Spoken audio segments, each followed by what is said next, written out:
kegiatan untuk komunitas-komunitas literasi yang ada di Jawa Barat, dan harapannya semua terutama peserta dan komunitas literasi yang telah bekerja sama dengan kami atau mengikuti kegiatan kami bisa meningkatkan diri bersama-sama dengan kami nanti supaya gerakan literasi di Jawa Barat ini khususnya bisa lebih masif. Pegiat literasi Kabupaten Cianjur pun turut menggalakkan gerakan literasi ini sebagai bentuk dukungan membangun budaya literasi. Koordinasi antara pegiat literasi dengan pemerintah daerah pun terus dilakukan. Salah satunya komunitas Gemas Literasi atau Gerakan Masyarakat Literat Cianjur. Di antaranya mengadakan program-program yang sekiranya dapat meningkatkan literasi di Kabupaten Cianjur, mengadakan pelatihan-pelatihan contohnya.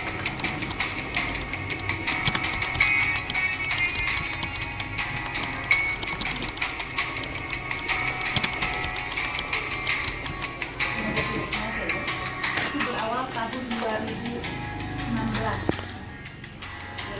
Pada saat itu saya merasa jenuh dengan kondisi saya pada saat itu, yang dimana dulu itu kan media sosial sedang minimnya Instagram sama Facebook ya, dimana setiap orang berlomba-lomba untuk memposting foto-foto yang tercantik gerakannya dengan adanya kamera beauty kamera dan lain sebagainya. Dan saya merasakan ini hijrah ke arah yang lebih baik dengan cara memposting hal yang lain daripada yang lain ya, artinya yang sedikit berbeda dengan orang lain. Kalau orang lain foto selfie yang memang pada saat itu sedang booming, pada saat itu saya ingin sesuatu yang nyeleneh gitu, sehingga ketika orang-orang meng-like foto-fotonya di beranda yang beredar ada tulisan yang nyempil walaupun 1, 2 gitu ya. Mereka itu belum seperti sekarang ya, belum 365 hari tantangan bersama bla bla bla. Saya tahun 2016 sebetulnya sudah seperti itu.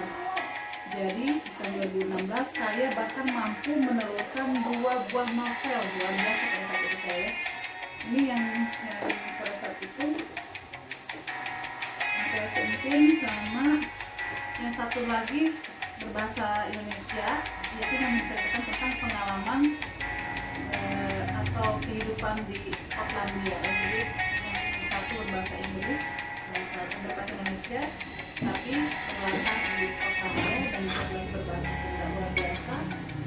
Yang membacanya sampai ke Belanda loh. Jadi memang ketika 2016 saya posting 1 hari 1 tulisan itu luar biasa. Ada modal membaca sampai banyak yang menyarankan untuk membukukan gitu. Padahal pada saat itu saya betul-betul belum mengerti sama sekali bahasa Sunda, tapi karena guru menurut saya, yaitu terima kasih kepada almarhum Bapak Tamrin Sonata yang sudah memberikan dorongan berikut, memberikan spirit segala macam, bahwasanya saya mampu dan harus belajar bahasa Sunda.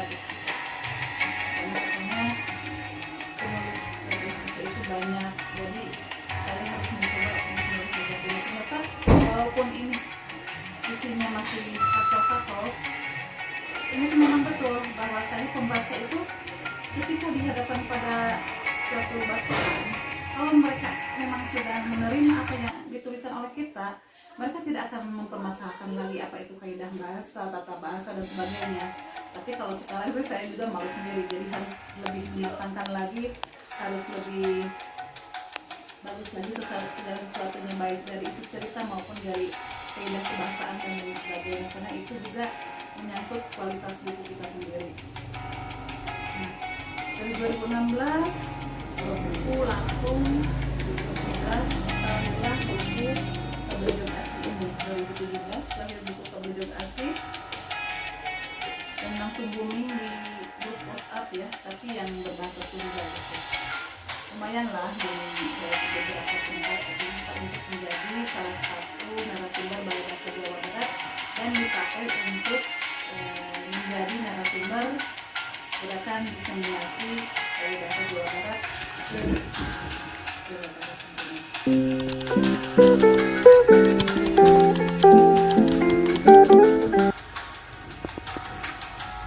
Yang dilakukan kalau misalnya ide mendadak macet, banyak sekali sih.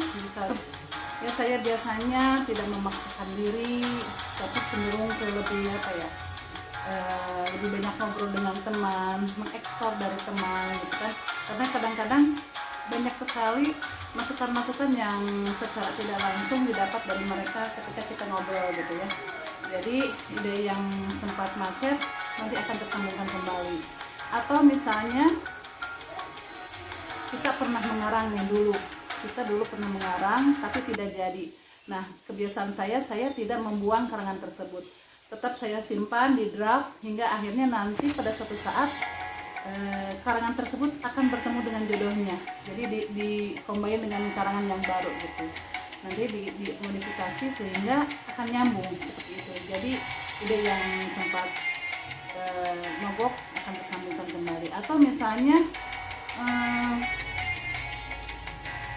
selain saya ngobrol atau juga mencari-cari di cerita selanjutnya, saya rehat dulu karena kegiatan saya banyak. Selain menulis, saya juga suka fotografi dan juga suka kuliner. Jadi banyak sekali hal-hal yang bisa kita gali idenya di seputaran kita gitu. Karena memang ide itu kita tangkap dari apa yang kita tangkap dari cerita kita.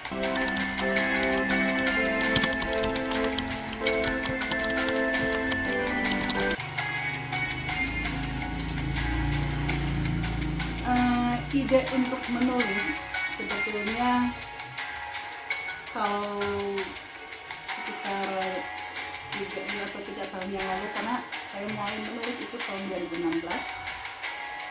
Ide untuk menulis itu saya tangkap dari kehidupan di sekitar saya sendiri. Jadi baik itu pengalaman saya pribadi maupun alasan. Ini kalau tidak diantarkan oleh suami, saya suka naik angkot di depan dengan alasan saya tidak terganggu karena jarak antara rumah saya dengan sekolah saya itu lumayan, sekitar 45 menit, dan dari waktu yang 45 menit tersebut saya harus menghasilkan satu tulisan untuk diposting di Facebook pada saat itu. Jadi kalaupun misalnya saya tidak menulis di angkot, saya harus berbincang dengan si supirnya gitu ya, berbincang, menggali ide, menggali kelucuan-kelucuan, karena Masya Allah luar biasa sekali, banyak sekali kelucuan, banyak sekali materi atau bahan-bahan yang dapat kita olah menjadi sebuah tulisan kalau kita jeli gitu. Baik itu dari penumpang maupun dari bapak supir itu sendiri. Nah, kebetulan bapak supirnya tidak ada yang menolak saya duduk di depan gitu. Kebetulan pada saat itu trayek angkot yang ada di desa saya itu dapat dihitung dengan jari, yaitu sebanyak 24 buah angkot. Jadi setiap pukul 6:15 itu saya sudah menunggu di depan rumah mobil angkot yang lewat, dan saya duduk di depannya bapak supir tersebut bersama bapak supir tersebut.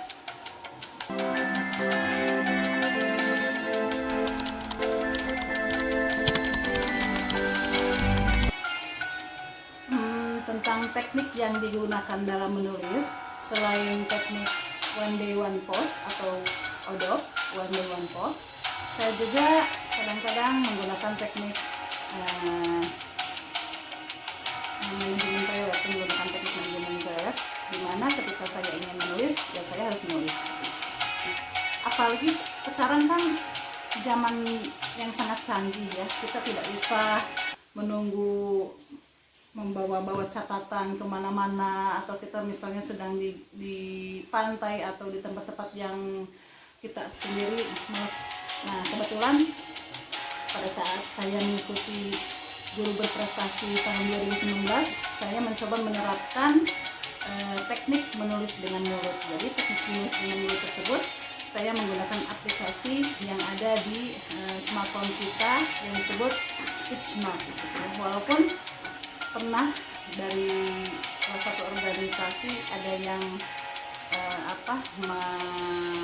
mengangkat teknik menulis dengan mulut, tapi saya tidak menggunakan aplikasi tersebut karena saya juga tahu di fitur setiap smartphone kita ada aplikasi yang bisa kita gunakan untuk menulis dengan mulut.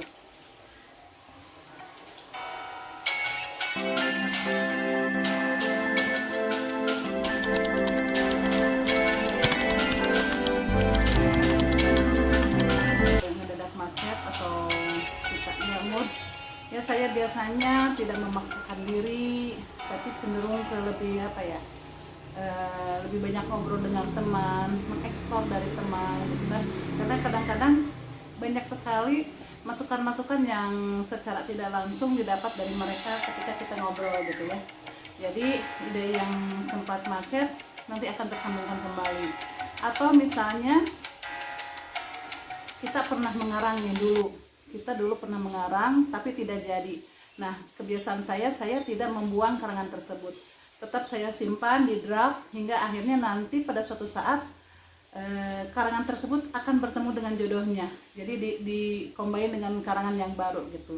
Nanti dimodifikasi sehingga akan nyambung seperti itu. Jadi ide yang sempat mogok akan tersambungkan kembali. Atau misalnya selain saya ngobrol atau juga mencari-cari di cerita selanjutnya, saya rehat dulu karena kegiatan saya banyak. Selain menulis, saya juga suka fotografi dan juga suka kuliner. Jadi banyak sekali hal-hal yang bisa kita gali idenya di seputaran kita gitu. Karena memang ide itu kita tangkap dari